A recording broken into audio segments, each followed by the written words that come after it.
Para falar sobre o assunto, eu fui conversar com uma profissional em qual eu confio, né, porque pessoas, psicólogos ou, né, os profissionais médicos têm mais propriedade para falar sobre assuntos.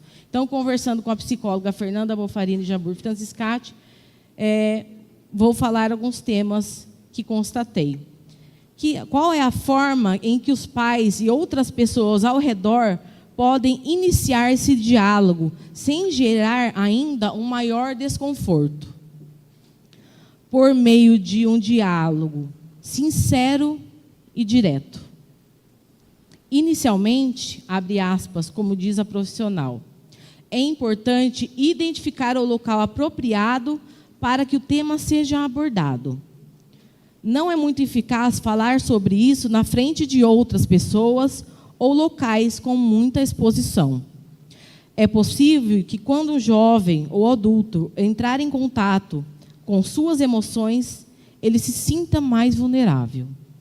Em seguida, diga que você tem percebido no seu dia a dia e relate a sua preocupação e apenas ouça.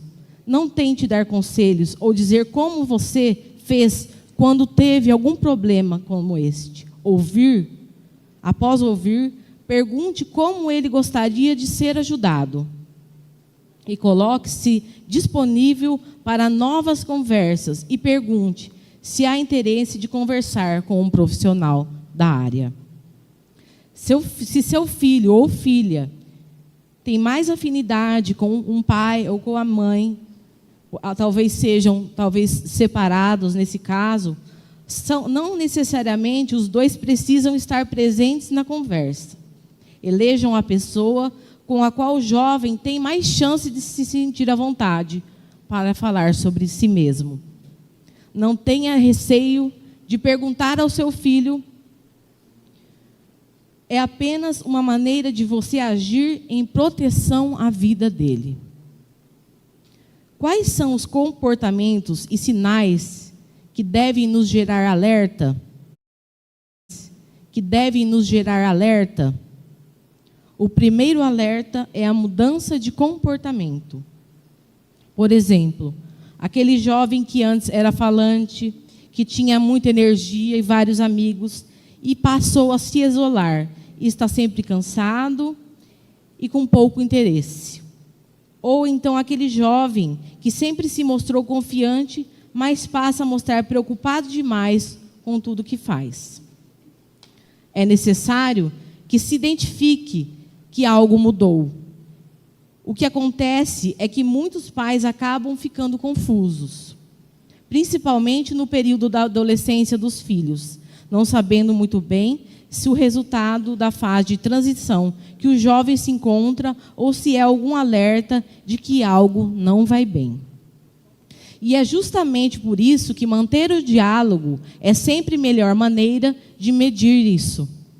Outro fator importante de alerta, nesse caso especificamente situações de automutilação, o qual acontece com os jovens, e eu já vi relatos falando por mim mesma sobre esses casos, é atentar-se para as roupas que os jovens estão usando. Se os jovens estão com comportamento como automutilação dos pulsos, abdômen, interior ou coxas, desse modo, costumam usar roupas que escondam esta parte do corpo.